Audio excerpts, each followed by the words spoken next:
আজকে আমি তোমাদের সাথে এমন একটা বিষয় শেয়ার করব। তুমি যদি ইংলিশটা সঠিকভাবে শিখতে চাও, ইংলিশটা সঠিকভাবে লিখতে চাও, অবশ্যই তোমাকে জানতে হবে টেন্স। আজকে আমি তোমাদের সাথে শেয়ার করব খুবই গুরুত্বপূর্ণ চারটি tense. First indefinite, first perfect, first continuous, first perfect continuous. এই চারটি টেন্স যদি আমাদের জানা থাকে, আজকের পর থেকে সবাই শত শত বাক্য তৈরি করতে পারবো, শত শত বাংলা কথা ইংলিশে বলতে পারবো। তার জন্য অবশ্যই তোমাকে জানতে হবে এই চারটি সেন্টেন্সের ব্যবহার। আজকে আমি তোমাদের সাথে শেয়ার করব কিভাবে শর্টকাটভাবে টেন্সটা শিখতে পারি। এখানে শুরুতে যে বাক্যটি রয়েছে, আই ডিড, আমি করেছিলাম। আই ওয়েন্ট, আমি গিয়েছিলাম। আই এট, আমি খেয়েছিলাম। এখানে তুমি যে কোনো একটি ভার্বের শুধু ফার্স্ট রূপটা যদি বলতে পারো তাহলে হবে। যেই কাজটা করেছিল, যে গিয়েছিল, যে কাজটা করেছিল তাকে শুরুতে বলবো আই এর পরিবর্তে। ডিড, ওয়েন্ট এর পরিবর্তে তুমি যে কোনো একটি ভার্বের শুধু ফার্স্ট রূপ যদি বলতে পারো তাহলেই কিন্তু হয়ে যাবে ফার্স্ট ইনডিফিনিট টেন্স। খুব সহজ। অতীতে কোনো একটি কাজ কি করেছিলাম, আমি গিয়েছিলাম, আমি খেয়েছিলাম, এরকম কথা যখন বলবো সাধারণ কথাবার্তা, সেই ক্ষেত্রে সাবজেক্টের পরে হবে কি যে কোনো একটি ভার্বের ফার্স্ট রূপ। ডু, গো এগুলি কি ভার্বের প্রেজেন্ট রূপ। এরকম যত ভার্বের প্রেজেন্ট রূপ রয়েছে তাদের কিন্তু আরেকটা ফার্স্ট রূপ রয়েছে। সাবজেক্টের পরে শুধু ফার্স্ট রূপটা বসিয়ে দিব তাহলে কিন্তু হয়ে যাবে। যে কোনো সাবজেক্ট এখানে বসতে পারে। হি ডিড, সে করেছিল। কামাল ডিড, কামাল করেছিল। উই ডিড, আমরা করেছিলাম। দে ডিড, তারা করেছিল। আই ডিড, আমি করেছিলাম। ওকে, শুরুতে সাবজেক্ট, তারপর যদি ফার্স্ট রূপটা বলতে পারি ভার্বের তাহলে হয়ে যাবে first indefinite tense. Clear? Next, I had done, আমি করেছিলাম। আই হ্যাড গন, আমি গিয়েছিলাম। আমি কোনো একটি কাজকে অতীতে করেছিলাম। সেই ক্ষেত্রে এই নিয়মটা ফলো করব।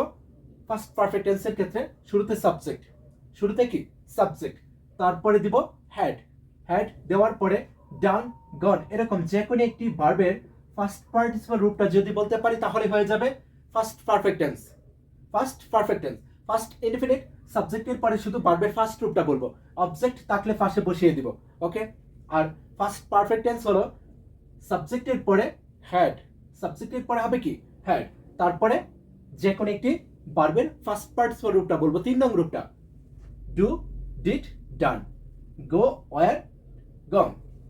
গো, ওয়েন্ট, গন এরকম যে কোনো ভার্বের 3 নং রূপটা শুধু বলবো হ্যাড এর পরে, তাহলেই কিন্তু হয়ে যাবে ফার্স্ট পারফেক্ট টেন্স। যেই কাজটা করেছিল তাকে আয়ের পরিবর্তে বলবো। ক্লিয়ার?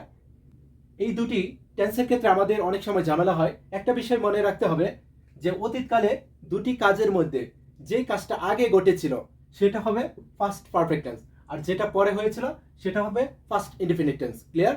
দুটি কাজের মধ্যে যেটা আগে হয়েছিল সেটা ফার্স্ট পারফেক্ট, আর যেটা পরে হয়েছিল সেটা কি ফার্স্ট ইনডিফিনিট। এই বিষয়টা অবশ্যই আমাদের মনে রাখতে হবে। নেক্সট, যখন এরকম কথা বলবো যে আমি ভাত খাচ্ছিলাম, সে স্কুলে যাচ্ছিল, তারা বল খেলছিল, অতীতে কোন একটি কাজ কি চলছিল, যে কাজটা করছিল তাকে আইয়ের পরিবর্তে বলবো।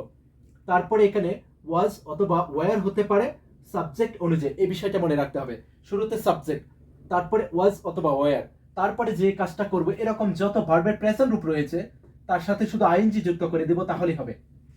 যত ভার্বের প্রেজেন্ট রূপটা রয়েছে, do, go, it, right, read এরকম, তাদের সাথে শুধু আইএনজি যুক্ত করে বলবো তাহলে হবে।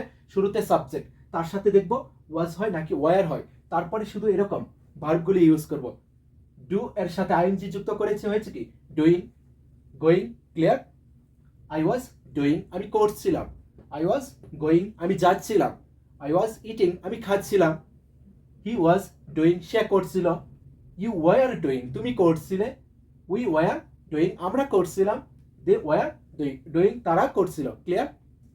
যে কোনো একটি কাজ অতীতে চলছিল, যে কাজটা করছিল তাকে শুরুতে বলবো, তার সাথে দেখবো ওয়াজ হয় নাকি ওয়ার হয়, তারপর শুধু এরকম ভার্বের যত প্রেজেন্ট রূপ রয়েছে যে কোনো ভার্বের প্রেজেন্ট রূপের সাথে শুধু আইএনজি যুক্ত করে বলবো তাহলে হয়ে যাবে। শুরুতে সাবজেক্ট, তার সাথে ওয়াজ অথবা ওয়ার, তারপর শুধু এরকম যত ভার্ব বলতে পারবো তত বাক্য হয়ে যাবে। যেই কাজটা করেছিল তাকে আয়ের পরিবর্তে বলবো। ক্লিয়ার? নেক্সট, এটা অতীতকালে যেই কাজটা করছিল, যেই যাচ্ছিল, যেই খাচ্ছিল তাকে শুরুতে বলবো, তার সাথে দেখবো ওয়াজ হয় নাকি ওয়ার হয়, তারপর ডুইং, গোয়িং, রাইটিং, রিডিং এরকম যত ভার্ব রয়েছে তাদেরকে যত বলতে পারবো তত বাক্য হয়ে যাবে। এটা হলো first continuous tense. First continuous tense, simple first continuous tense. Clear? তাহলে first indefinite, first perfect, first continuous tense, তিনটি টেন্স কিন্তু অলরেডি আমাদের জানা হয়ে গেছে। ক্লিয়ার? Next, I had been doing, আমি করছিলাম। আই হ্যাড বিন গোয়িং, আমি যাচ্ছিলাম। যখন এরকম কথা বলেছি যে আমি কাজটা করছিলাম, সেই ক্ষেত্রে সাবজেক্টের পরে হয়েছে কি ওয়াজ অথবা ওয়ার, তারপর ভার্বের প্রেজেন্ট রূপের সাথে কি আইএনজি যুক্ত করে বলেছি। এটা ছিল কি সিম্পল ফার্স্ট কন্টিনিউয়াস টেন্স। কিন্তু যখন ফার্স্ট পারফেক্ট কন্টিনিউয়াস টেন্স তৈরি করব, ফার্স্ট পারফেক্ট কন্টিনিউয়াস টেন্স, সেই ক্ষেত্রে সাবজেক্টের পরে হবে কি হ্যাড বিন। ওয়াজ ওয়ার এর পরিবর্তে শুধু বলবো কি হ্যাড বিন, আর সব ঠিক থাকবে, সাবজেক্ট এবং ভার্ব সবই ঠিক থাকবে, শুধু শুধু কি করব ওয়াজ এবং ওয়ার এর জায়গায় হবে কি হ্যাড বিন। ক্লিয়ার? যখন এরকম কথা বলবো যে 2 ঘন্টা যাবত কাজটা কি চলছিল, যে কোনো একটি কাজ, সাথে যদি সময় উল্লেখ করি যে আমি 2 ঘন্টা যাবত কি কাজটা করছিলাম, তারা 2 ঘন্টা যাবত কি যাচ্ছিল, এরকম কথা যখন বলবো, 2 মাস, 2 বছর, এরকম সময় যখন উল্লেখ করব, 2 মিনিট, সেই ক্ষেত্রে এই টেন্স অনুযায়ী না লিখে আমাকে লিখতে হবে কি এই টেন্স অনুযায়ী। এই বিষয়টা মনে রাখতে হবে।